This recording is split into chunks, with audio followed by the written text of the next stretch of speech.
Welcome back to Work in Progress, the podcast where we're talking about student experiences on Amherst campus and beyond. My name is Ava Zielinski, and I'm the Loeb Center Marketing and Communications Intern. And today I had the joy of speaking with Daphne Theiler, who is a current junior here at Amherst, in education studies and music major, and we had a really wonderful talk today, learning about how to really delve into your passions here at Amherst and balance all of your interests and also all the different career possibilities that are beyond what you would really expect in each industry.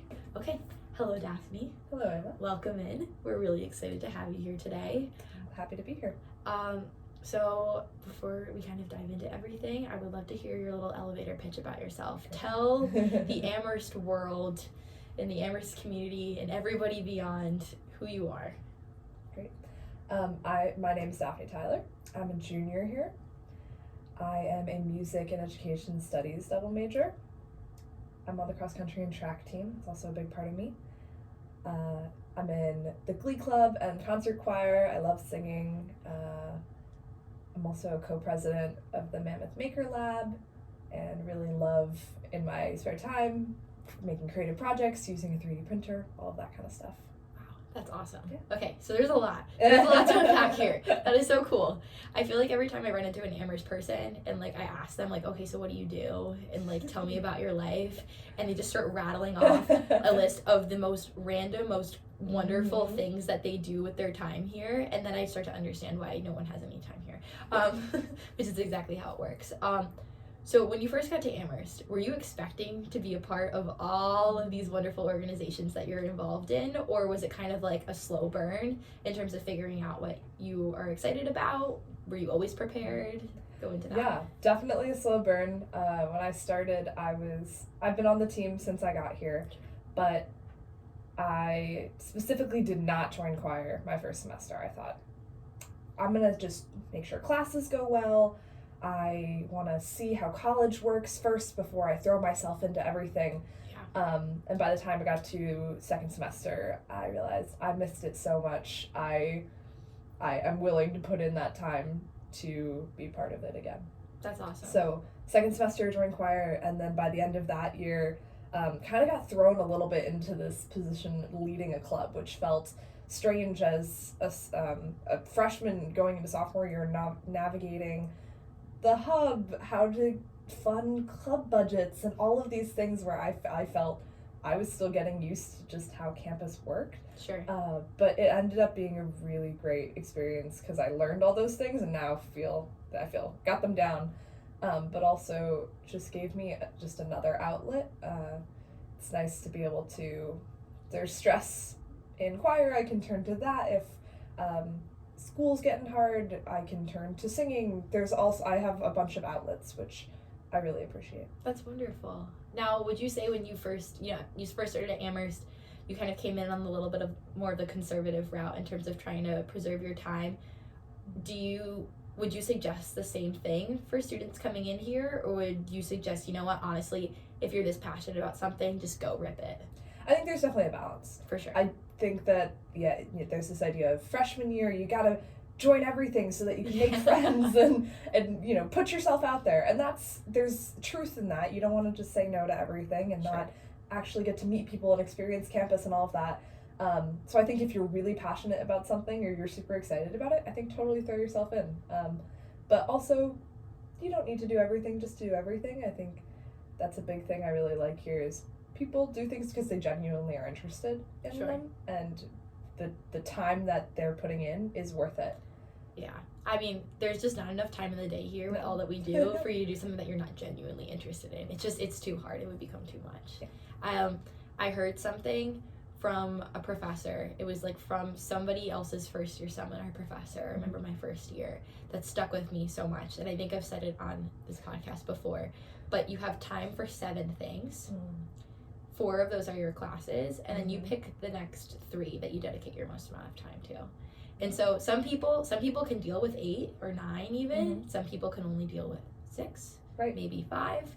And understanding where you fall and having that good sort of self-perception is going to help you so much in being able to pour your time into things that you're really passionate about rather than spreading yourself too thin. Yeah, I like that. Yeah, I like that so concept. that's been something that stuck with me for so long. Where I'm like, you know what, can you do this extra thing? Because we're so inclined to say yes. Yes, yeah. We're so inclined to say yes. And I'm sure also in your position of, I guess, sort of assimilating to a leadership position so early in your college career that you had to learn also how to say no. Definitely. Afterwards too. Definitely, yeah. Yeah, I mean, sort of getting thrown into that position so early on, what were some of the biggest things that you learned about being a leader so early? Ooh, yeah. I think I was definitely worried about being, younger and trying to teach someone something. Let's say they're a senior, but they have no experience with the machine I'm teaching. I definitely had to get over that barrier of worried about age and grade. I think in college, people have the thing that they're good at, and that's okay. That crosses grades, crosses ages.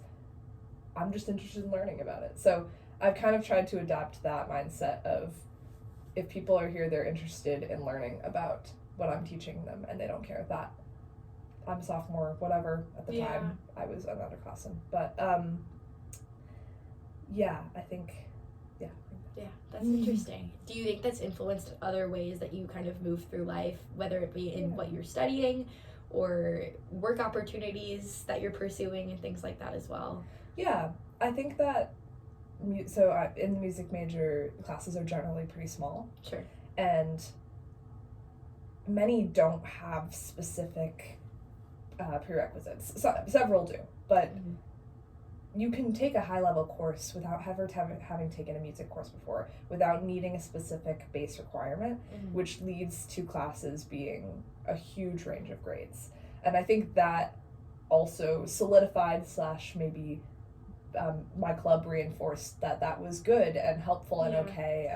I'm in a 400 level seminar right now that has freshmen through seniors. That's really interesting. It's really incredible, and it's interesting to hear people who are at the end of their major journey, who are finishing theses, who have taken all of these classes before and at Amherst and have that experience. And it's also really interesting to hear from freshmen who are bringing ideas still from high school, from all over the country. I think that's something I didn't know to expect / didn't know would be great. That absolutely makes sense. So as an econ major, I went abroad for a semester, and getting credit and stuff for going abroad within the major is very difficult. So I chose not to pursue taking any classes there. But for that reason, I'm still finishing out the major right now, and I have one requirement left, and it's an elective class, like a 200 level class. And so I'm probably one of maybe 4 or 5 seniors in the class, and then I would say majority everyone else is either a second semester freshman or someone who's in their sophomore year in the thick of the major. Right. And it's been so interesting to see the dynamics of, the sort of eagerness that some of the younger students bring to the table and the ideas that they're bringing versus sort of, I guess, the quiet confidence that a lot of the upperclassmen have.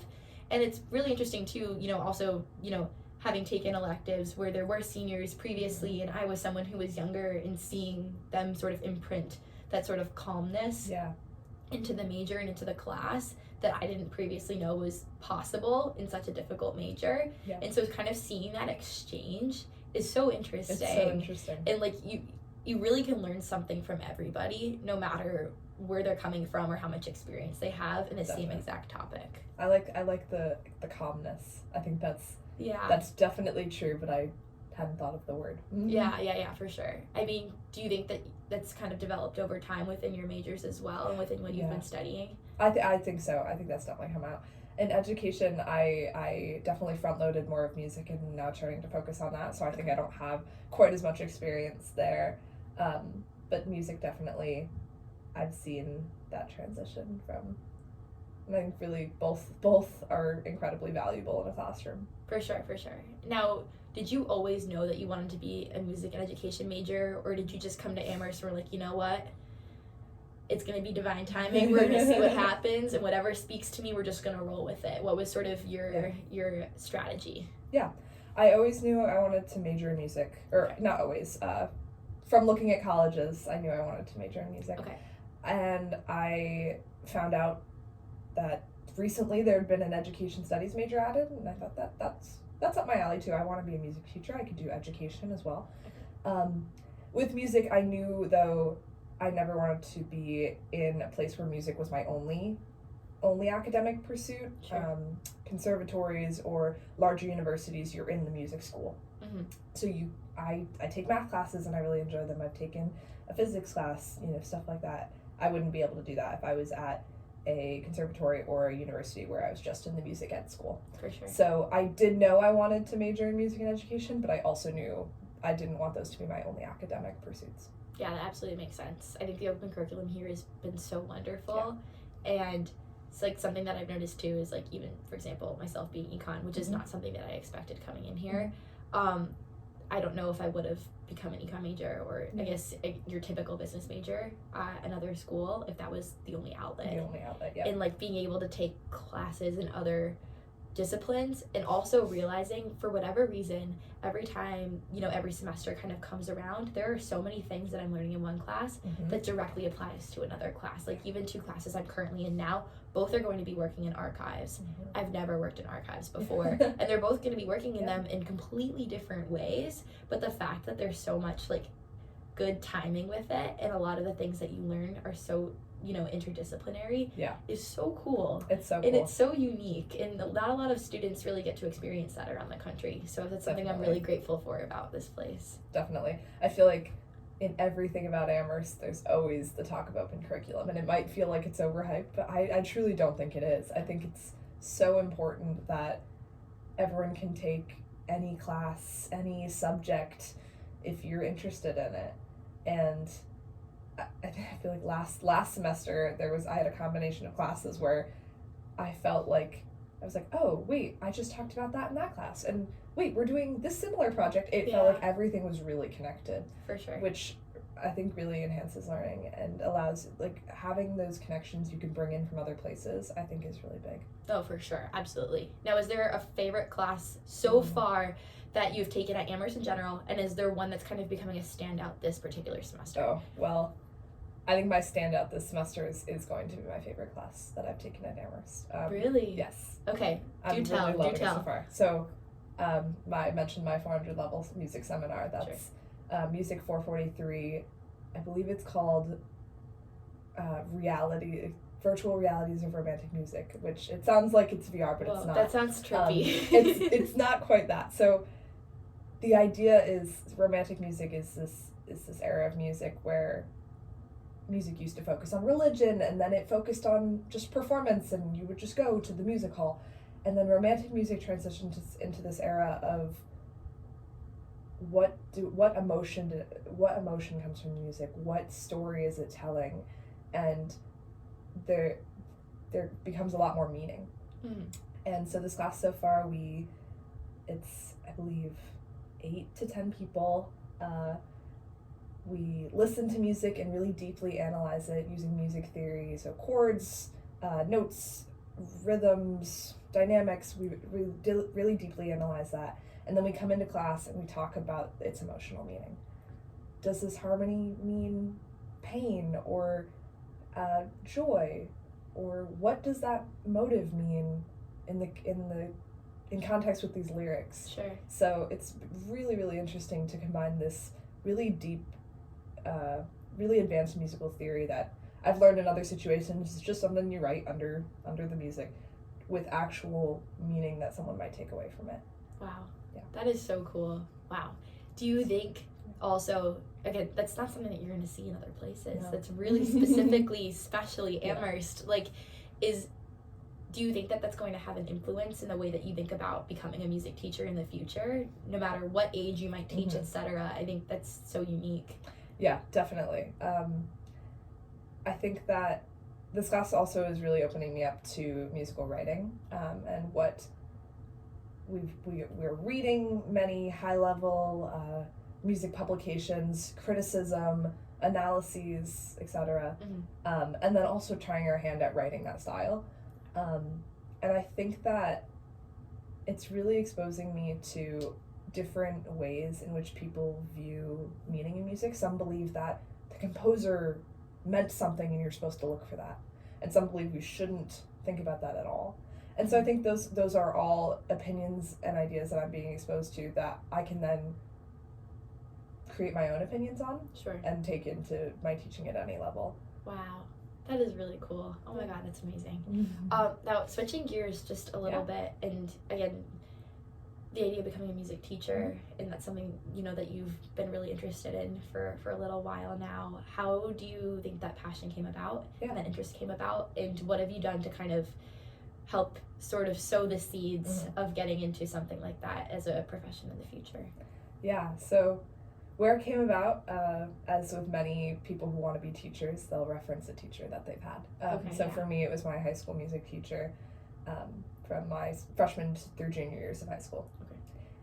I never knew that music could be a discussion or a debate. I kind of understood it as performance, or maybe there's some history to it, but I never really had a back and forth conversation about it. And he was the first person that introduced that concept to me.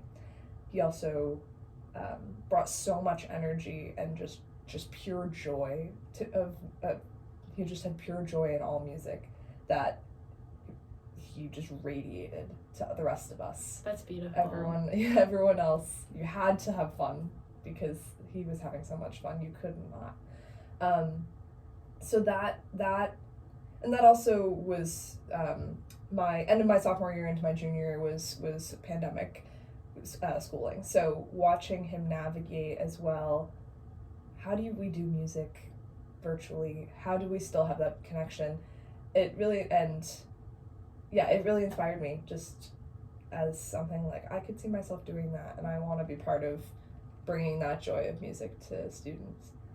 And then coming to Amherst, I am part of a program at Mount Holyoke where I'll get my teaching license when I graduate, which is great. That's so cool. But also, there's definitely been some worry of what kind of music teacher jobs will be available. What if I work in certain states?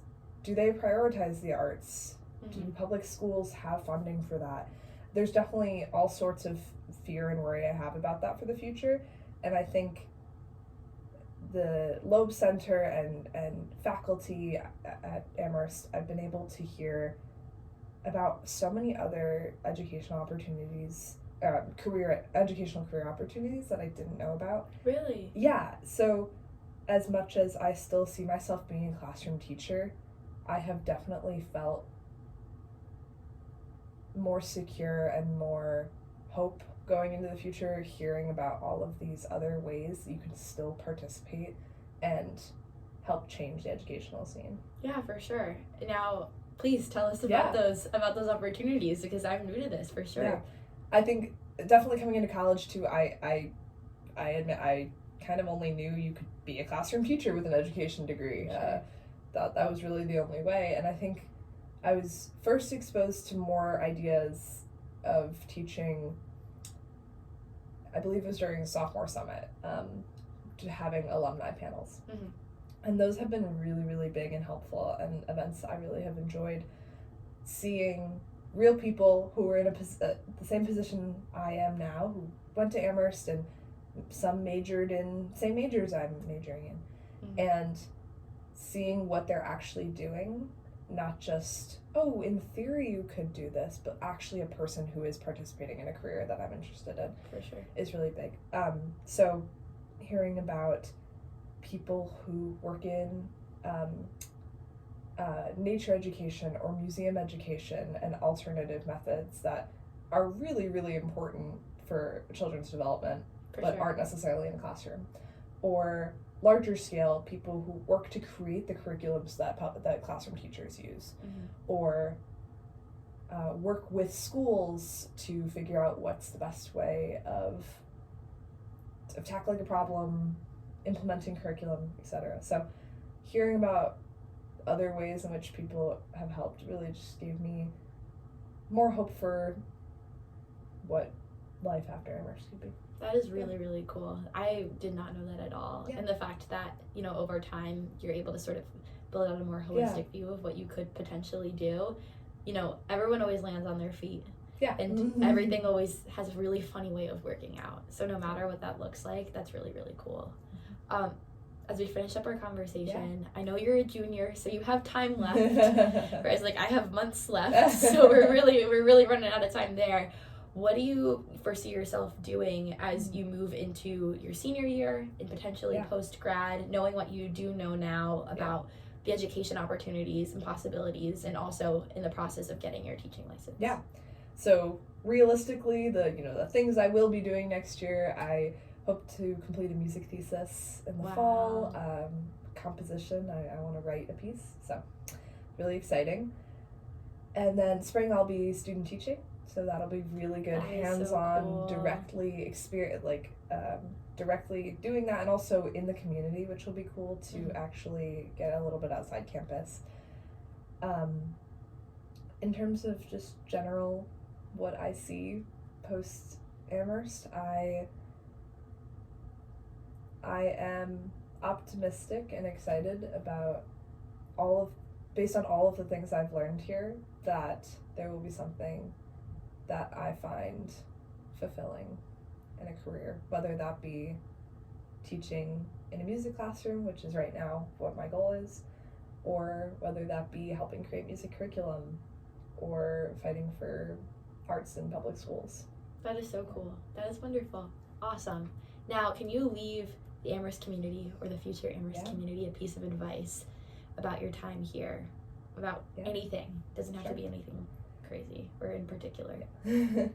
My biggest piece of advice for general Amherst community, I would say, really take advantage of all of the opportunities this college has to offer.